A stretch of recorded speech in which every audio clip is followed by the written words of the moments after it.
მე მირჩევნია ვებრძოლო გრიზლის, ვიდრე მისის ბისთან კონდეს კონკურენცია. ეს უორენ ბაფეტმა როუზ ბლუმკინზე თქვა. იცით რატომ? იმიტომ რომ ის დაუნდობელი კონკურენტი იყო. წარმოიდგინეთ, როუზ ბლუმკინი 96 წლის ასაკში მისმა შვილიშვილებმა თავისივე დაარსებული კომპანიიდან გაათავისუფლეს. მიზეზი შენ ძალიან მოხუცი ხარ, ჭირვეული და გადაწყვეტილებებს სწრაფად ვერ იღებ. 96 წლის ბლუმკინმა თავისი კომპანიის მოპირდაპირე მხარეს გახსნა ახალი ბიზნესი, Mrs. Bis Outlet Factory. კონკურენციის თვალსაზრისით ნამდვილი ჯოჯოხეთი მოუწყო თავის შთამომავლობას. და მოკლე ხანში მისი შვილიშვილები იძულებულები გახდნენ, რომ ბებია მისისგან ახლა დაარსებული ბიზნესი $5 მილიონ ეყიდათ, რომ ეს ქალბატონი გაეჩერებინათ. და ამ დროს როუზ ბლუმკინი 99 წლის იყო. და იცით რა?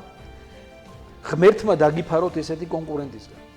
და გინდა ისწავლოთ ესეთი აუთსაიდერებისგან, მაშინ უსმინე აი ამ პოდკასტს, რა ვისწავლე როუზ ბლუმკინისგან. უბრალოდ დასერჩი ამ სათაურით და მოусმინე მას.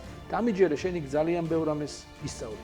და კიდევ ერთი. თუ შენ გაგაჩნია თავხედობა და სულისკვეთება მიყვე შენს ოცნებას და შექმნა ბიზნესი, ესეთი აუთსაიდერების მოსმენა ეს ძალიან გამოგადგება. უსმინე ჯაბას პოდკასტს. ის შენს ბევრს გასწავლის. სრული პოდკასტის მოსასმენად ლინკი იხილეთ პირველ კომენტარში.